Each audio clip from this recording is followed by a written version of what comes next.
नमस्कार, आम्ही Prabhakar Patil education society वेशवी Alibag. आम्ही 11वी सायन्समधून आलेलो आहोत. एका गावामध्ये कंपोस्ट खताचे फायदे हा उपक्रम राबवणार आहोत.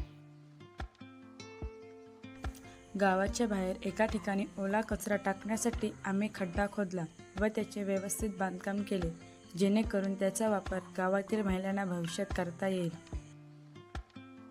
गावामध्ये सर्व महिलांना एकत्र करून ओला कचरा व सुका कचरा याचे व्यवस्थापन कसे करावे व त्याचा कंपोस्ट खत याचा उपयोग कसा करावा याबद्दल माहिती दिली.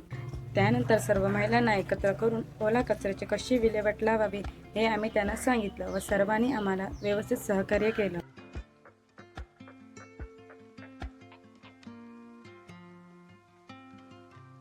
पर्यावरणातील प्रदूषण कमी करते, कारण हा कचरा जाळण्याची गरज लागत नाही. कचऱ्याच्या व्यवस्थापनेसाठी घरगुती कचरा ठेवून खत तयार करता येते. जमिनीतील सूक्ष्मजीवांची वाढ होते, जे झाडांसाठी उपयुक्त असते. आम्ही जो आता उपक्रम राबवला आहे तो सगळ्यांनी घरोघरी राबवायला पाहिजे.